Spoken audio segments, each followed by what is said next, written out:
Well, I guess I've started. I'm not sure. It seems every time I get into this thing, it, the thing changes. I don't know what changes.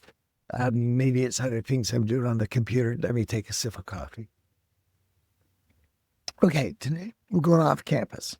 All right, I promised you that before, but I'm going to drill down deep, and I want you to take your hard hat off because I want you to think deeply today about yourself and your position in leadership in the kingdom. I mentioned in the prep video that I do beforehand for this broadcast that yesterday I had two meetings, one in one situation about starting churches, another in a situation about winning people to Jesus.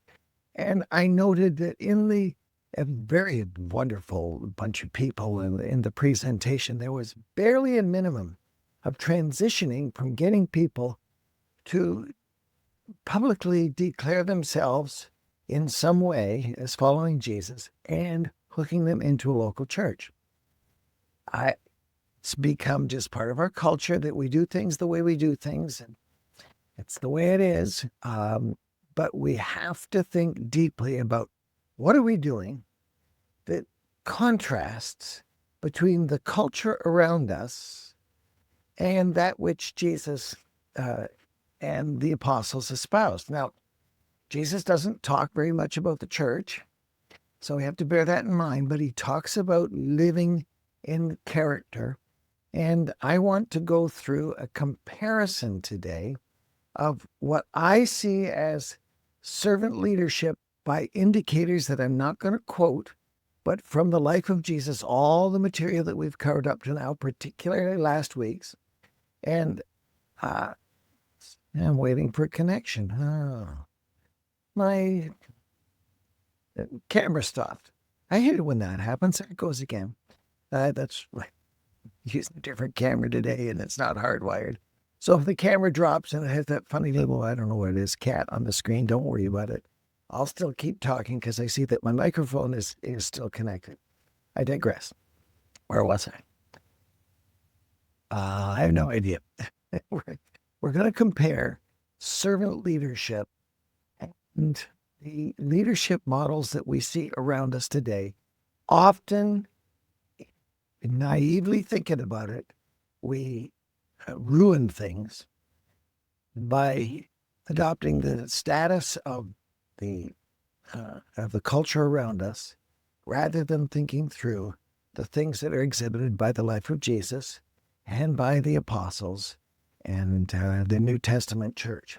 We don't want to go back to a lot of the things in the New Testament church, but we do want to replicate all of the moral aspects and all of the functional aspects that were taught in the New Testament. If you look at all of the commands in the New Testament, you're going to get somewhere in the neighborhood of close to 800 of them. And that's our responsibility to move forward with those commands. So, as I say, I see my camera keeps stalling and coming back, but it's okay. It's the best we got for today. And that's always what I seek to do is give you the best I've got for today. Okay, so let's get started. We'll go over to this whole business of the master servant, Jesus. This is the anchor passage when he washes the feet of the disciples, but it's much more than that. Expanding out to things that he taught and said and he exemplified in his life. So what we're going to do today is we're going to give you a comparison between what we might call servant life orientation and common Western ideals. You hear the word servant leader thrown around, and I've heard it thrown around by people who, as far as all the evidence that I can see, are actually leading out of servanthood, although they might think they are. I'm not sure. We have a culture around us in North America, and I suppose through Europe as well, where we focus on individualism and self-actualization. And that's what I want to compare today that will help us understand where we've got a syncretism between the Bible and the culture where we might say, well, I believe that, but I also have to deal with this aspect because we're living in the 21st century and so on. All right? Careful. Let's just be careful. Okay, so we're going to have a comparison of two sides. You'll see in the header here that Christ-like is one slide. The next one is going to say something different that we're in pairs. The values come from being loved by God if we are Christ-like. And so I don't think about, oh, was that okay? Did I get your approval? Did it, right home to you? I think of oneself much, much less. And I think of focusing on God and what needs to be said for others. And the security comes from the love of God. That I know that he loves me. And Karl Barth was asked at the end of his life, a great theologian of his day with some things that we might not entirely agree with, but he was asked, how do you sum it all up? And he said, Jesus loves me, this I know, for the Bible tells me so. The Bible doesn't speak a whole lot of individual love, but it speaks of loving mankind and loving people. And it's the love of God that should bring everything to us. Our core motivation comes from him. Now, I'm going to have to move more quickly than that. I just want to park on it because it's so important. Okay, so the core motivation in the world around us is I got to build myself up. I've got to make myself good in the eyes of people. And I got to find myself rather than lose myself. As Jesus said, I got to find myself. And so I go down this rabbit hole of self-actualization and center my personal identity on the things that are there in my culture and that come to mind from my sinful, natural self. People say, well, I'm only human. Yeah, well, Jesus was human too, but it's the sin nature within me that I have to be aware of. It might just be overtaking me much more than I wish or I thought. So, with a purpose for my life is a purpose-driven life is being obedient to God. I hear people from time to time say, I'm too afraid to, talk to my neighbor about Jesus. He commanded that you go fish, people. Like, what do you learn how? Get out the nets. It's not fishing rods and a little plaything that we go and sit on the dock with our friends and throw some bait out there and hope that, we can reel in a fish and have a nice day in the calmness of the, this is getting in one of those 18-foot fishing boats and getting out on the Sea of Galilee where you don't know for sure whether a storm is going to come up or whether it's going to be difficult. People all the time will say, well, I feel so happy because I love Jesus. He doesn't want you to focus on being happy. He wants you to be purpose-driven, living for his grand plan in spite of the difficulties you might face. So in the world around us, it's self-defined, whether I like it or not, or whether I find fulfillment through my career or the fulfillment of my passions, whatever they might be. And it's, look at me, look at the trophies on my shelf, look at the medals around my neck. And those personal achievements are meaningless. They're just meaningless in the grand scheme of things. So what's the driver of our action in life? Now, inaction is a big problem amongst those who name the name of Jesus. They want to spend the time on conceptualizing, intellectualizing, and thinking about things. But here, the motivation, the driver that creates life out of me is I'm activated to love other people. I'm seeking the good in other people. I don't make a decision. I try not to, or if I'm following Jesus, I don't make a decision based on if I feel like doing it. I base it on what would love demand of me? And so often we can see what love would demand of the other person. Why didn't that pastor visit me in the hospital? Rather than me showing love to that person who was also in the hospital, but I thought I was too busy to go and say hello to them or whatever it is. Um, I'm too busy to take a phone call right now. If people are the priority, I'm never too busy. Everything else will work itself out. It's the empathy that drives this compassionate response to others, regardless of the calendar or the clock. All those other things are things that have to be worked out within the framework of a 24-hour day. Of course they do. And we have other responsibilities. We don't want to just focus on other people and ignore our family or even ignore our physical responsibilities. I had so many friends down through the years have binge, they're involved in binge eating it, after in the evening because they're tired because they serve the Lord too much. So they open a bag of chips, and next thing they know, the bag of chips is gone. And when they do that, they don't take care of the temple that God has given. What's driving me is not my internal human, natural, and sinful desires. It's what's driving my action. Is this love for others as an exhibition of my love for God. So in the secular world, people are motivated by, what feels good. If it feels good, do it. And that's a terrible piece of advice. Um, Concerned, well, it would make me happy.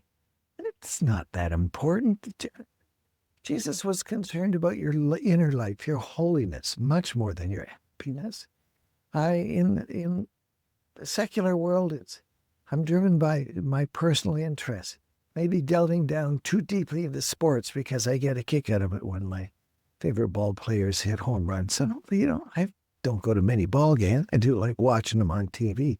But they don't drive me. I don't have to, watch or listen to every game. I am seeking what I can do much more than what my life is as a positive experience in what other people would say. My approach to the resources God has placed at my hands, not 10%. Very few people who name the name of Christ give anywhere close to 10%. I don't know if you know that, but that's very true. 100% of what he places at my disposal is for him. I heard one lady say her mother had religiously said, every penny, every dime that crosses my palm, 10% of it belongs to the Lord. 100% of it belongs to the Lord. Some of it goes directly towards ministry, and I firmly believe that the best ministry for it to go towards is your local church, even if your local church isn't being effective. But it would be much more effective if everybody did do what they're required to do and what they kind of claim to do. One deacon once, I think maybe I mentioned this before. He said, well, I'll just have to, jump in and do a little more. And we found out later that he'd actually done nothing. I don't know where it was in his conscience. I'm not the judge. But to be Christ-like, all of my 3 T's, time, talents, and treasures, are focusing on the eternal benefit. That's what Jesus said. My meat, my energizer, is to do the will of him who sent me. And that's, while it's not perfect for any of us, that's what ought to be the primary driver of our life, prioritizing the needs of others far before we prioritize the needs of ourselves or our family or our friends or whatever. In our approach to resources from a secular standpoint, people want to, have the best, what do they call them, IRAs in the U.S., RRSPs in Canada. Got to make sure my retirement fund is built up and that I leave some money for my children. My children don't need the money. The Lord's work needs the money now. For God's sake, do your giving while you're living. You're knowing where it's going. And when you see where it goes, it'll make a difference. Most Christian ministries that ever get anywhere in life Have some anchor donors who give millions of dollars to get things started. And there are many things that need that kind of donation today. But you don't need to say, I'll dribble it out a little bit of what I've acquired. Um, not about securing my comfort or the future of my family or whatever it is. It's not about building a legacy so they can put my name on the building. These resources are not for personal security. No matter how much money you have a stewardship over, if you consume it on yourself, you'll never feel secure. You'll only feel secure if you say, I'm willing to give, as Jesus said. Jesus said, give to him who asks. You know what he meant when he said, give to him who asks? He meant that if a missionary asks, that you give to him. Now we have Peter and John demonstrating with the alms, giving alms at the temple gate in Acts. They said, well, we don't have any silver or gold. So they had no money on them, at least. Maybe money in the background, we don't know. But what I've got, I give you. And they gave the best, and they gave the man healing. But the key point here is that you give what you can of your silver and gold, and you do it all for Jesus. And that's how you demonstrate that you're not concerned about personal security. You're concerned about doing what he wants. Now, let me just, because that camera's getting in the way, I'll move it out of the way a little bit. If we are Christ-like, when we think about power, we do recognize that power is important and it's useful. Power matters. But it is power for the kingdom, and it can be used as a tool for good. And it can be used to lift up the marginalized person. It can make a huge difference to people's lives, and it does with people's lives if you actually give the power to them, elevate others. And in a meeting where perhaps decisions are being made, you can say to yourself, or say to the group, I'd love to hear what the quiet member has to say and open the gate for their position to move forward and look things from their point of view, not just your own simple point of view, not trying to grasp more of what needs to be grasped from a human perspective. I'm really having a lot of trouble with my software today. I decided that we all die. Okay, so when I'm living in a Christ-like way, I'm pushing other people up. I'm not trying to get to the front of the crowd. I'm not trying to speak louder in the discussion so that I can dominate other people. I might speak louder because I'm passionate about my ideas. This isn't just the volume, but I'm not trying to dominate others. I'm trying to understand and grasp the values that others are espousing. Now, conversely, in a secular sense of the terms, gaining the power is my goal, so I dress for success. It's not suggesting that you don't dress properly, but I dress for success. I do the things that will attain personal status. I make sure that I saddle up beside the powerful people, and I do everything I can to direct my life, put my best foot forward, and say, well, I think this, and so on. And success is measured by that external influence. What Jesus taught was very different than that. You demonstrate success by being an example. Whether other people notice your example or not is a separate issue. So what do you do with the wrongs that are around you? If you have a grace-centered response, you're forgiving, and other people are going to fail you. Other people are going to let you down. Other organizations are going to let you down. So many people who were once in ministry got let down by their church or their mission agency, and they maintain a seed of bitterness in their heart, and they say once bitten, twice shy, and they don't offer forgiveness and jump back in.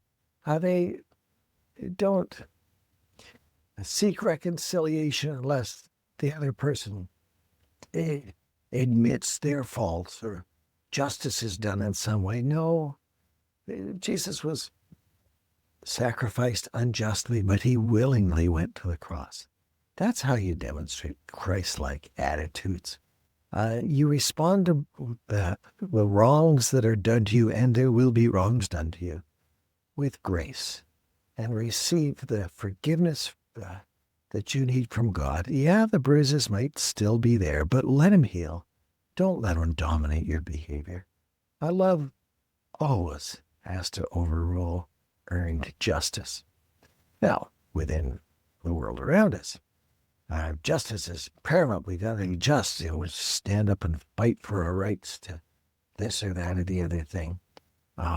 And we want to elect the political party that'll do it my way. Get over it, people. First of all, they might promise you that they'll do it your way, but then you'll find out that they don't. And even if they do, you'll probably find out that the world doesn't get that much better because you got your own political agenda established. Don't get caught up in that. Don't get caught up in your personal rights or the rights of others. Accept people just because you do.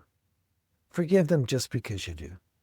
Don't make it conditional on their asking for forgiveness. Inner security, your identity, comes from God if you're Christ-like. And it's unchanging. And the confidence that brings will show through, despite the fact that others don't get it or give you the space that you might have evaluated as your due. Get over it. It's no big deal if you don't get to the front of the pack. It's no big deal if people don't give you the position that maybe they should. If they're going to mess up on that with somebody, it may as well be you because you can handle it. When you live in a Christ-like fashion, you are freed up to serve God even when others don't notice, and you're not dependent on all the external factors. The world around us says, our identity is fluid, and I lose the job, and I go in the dumpster. Well, that tells me where I was to start with. If I lose my health, obviously there's going to be adjustments, but it's nothing to get mad at God about. My world cannot be based on accomplishments and status that others might see that I get to the top of the influence system in the worldly way. It's okay if you do, but not if you strive for it and push for it and seek your validation from others. You seek your validation from the King of Kings and Him alone. You got to reject the notion of worldly power, whatever that is. Leadership truly is service. And service is being the slave. Now, when you're the slave, you are not slave to the organization. It's very important. Slave is the key word in leadership in the New Testament. But it's a slave to Him.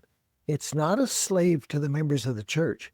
And I had one deacon-like man, seemed like a good man to me, say, was complaining about the pastor. He works for us. No, he doesn't. He works for Jesus. You have the opportunity to participate in generosity to help support him so that he can give more of his time to doing service. And he may not be doing the best that you think he can do. He may not even be doing the best that he thinks he can do, he or she. But it's not your responsibility. It's his responsibility to be the steward of his own life. It's your responsibility to be the steward of your life. He doesn't work for you. He's not there to say, well, if the pastor doesn't do this, that, or the other thing. Typically, people complain when the pastor doesn't visit them in their home. But, there's lots of things to do when you're a pastor of a church. And often, he hasn't got the capacity to do everything that you might think. When you are Christ-like, you lead by humbly service, seeking to follow Jesus, not the others.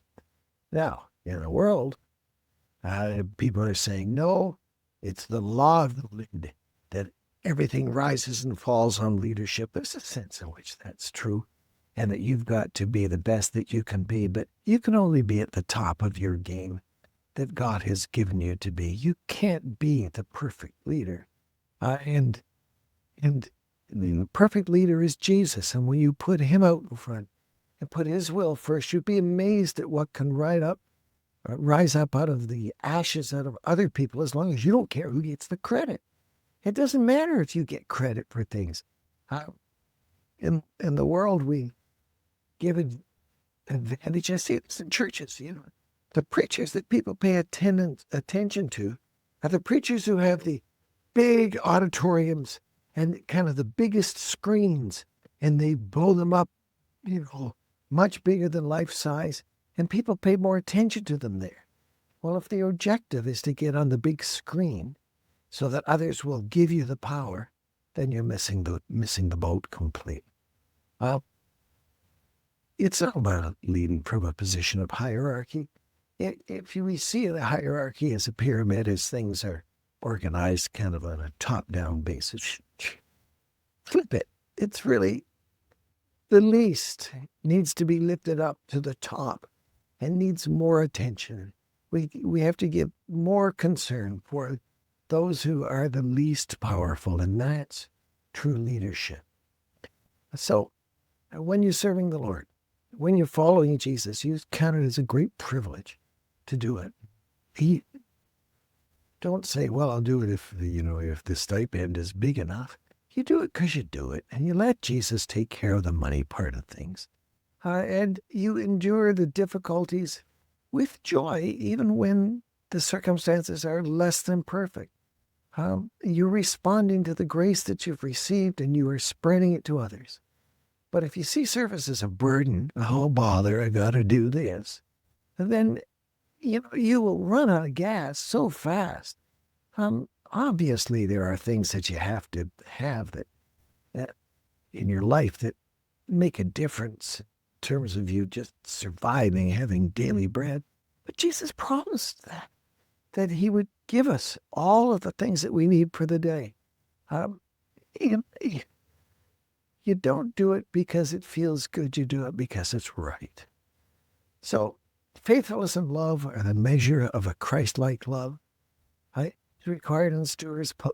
Paul said, they be found faithful. They keep doing this stuff. The job is cutting the church grass and nobody notices. It doesn't matter. You faithfully serve where you can serve. That's because of your depth of love for God. Come on, if you're on that riding lawnmower, that's a lot easier than pushing the lawnmower. And even if you have to push the lawnmower, you can still use that time to think other things and recall other responsibilities and concerns, and pray for people, and make a to-do list about what you're going to do. It's a good thing when you get the opportunity to serve in faithfulness and love. And the question always has to be, did I follow the call of God or not? Regardless of where it goes, did I follow the call of God? And from a world perspective, they say, well, what did I build? I want to build something that will be of influence. And the trick here is some people say, yeah, but I want to be an influence for the kingdom. Do you really? Do you really? Do you lift yourself up and say, I'm doing it for Jesus, when in fact, you're not really doing it for Jesus. You're really doing it so others will recognize you and give you the accolades and give you the awards and medals and so on.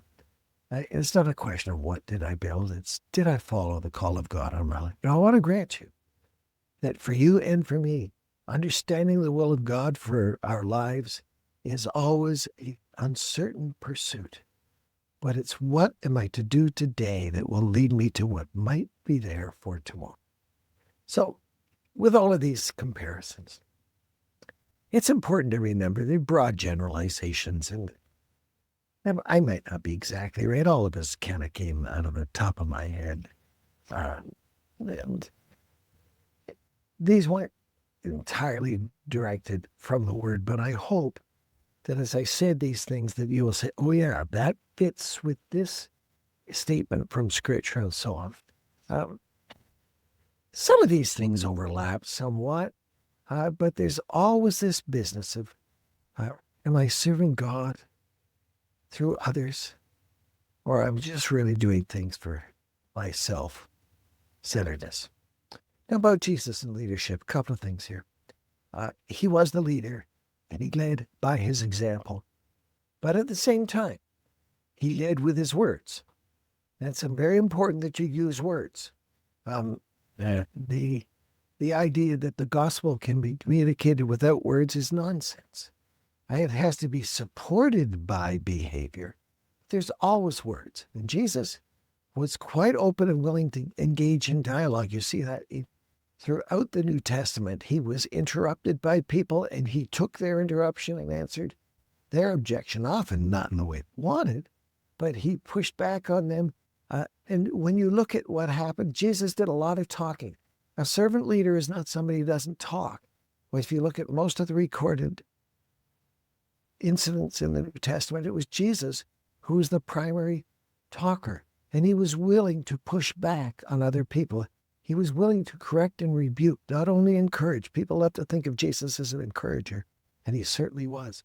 But he also corrected people, and he rebuked them when they didn't behave properly. And that's the way it's got to be for you and for me as well. Jesus often didn't say, well, what's the agenda, guys? I'm just a servant here. Where are we going? He said, I've got to go to these towns. I've got to do this.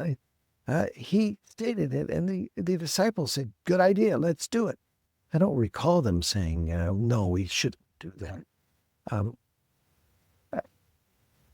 I guess the exception to that was when Jesus set his eyes towards Jerusalem, towards the cross, because he knew where he was going. But he did get pushed back from the disciples saying, no, that's not the way it's supposed to be. But it was the way it was supposed to be. So what are you going to do with all this? Well, ask yourself, why? Why do I act as I do? Why am I doing this? Why do I think as I think behind what I'm doing? There's a time lag very often between what you think and the behavior that acts it out. A thing is always a think before it becomes a thing. So you got to think about what you're thinking about. When your mind just kind of wanders because you're thinking all the time, even when you're sleeping, your mind is thinking. And how are you controlling and directing that so that it becomes action-oriented the way that the Christ-like character brings you to action orientation? Be well aware that rationalization is a big thing. Well, I would, but I'm too busy with this or whatever.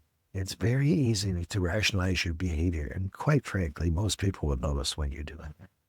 And it's easy to mask your own motivation. Well, it would be better if we held it on this day. And because of A, B, and C, when really you only wanted to do something different on that day. And your real motivation was D, E, and F. But you said A, B, and C because that might align with what other people think. And so we might be able to arrange the event on the day that I like. Things like that. Watch your own motivation carefully. People are going to follow you. And they're going to defend you. Even when you're wrong, they're going to stand up and defend you. We watch that with people who fall from grace. They have people around them who won't correct them and won't speak up to them. Got to bear in mind that you're going to be measured later. The judgment is coming. It will make a difference for eternity if you follow him today. I heard a song years ago that I loved, and I long since forgot all the words. But the chorus says, when I get to the end of the road, I'll wish I had given him more. And that's the phrase I want to leave with you. I'll wish I had given him. I wish that I could serve more. I would love it if I had more energy and if I could sort of, it's kind of the cacophony of ideas in my mind, but I've got to give all that I got for today. So do you. He was the master servant. Do all you can to study him and understand how he lived and drill down deep. And ask the Lord every day to guide you. And he will. He will make a huge difference for you, for now, but especially for eternity. Even after you're gone, the legacy that you leave will live on positively or negatively. Just make sure it's a positive legacy.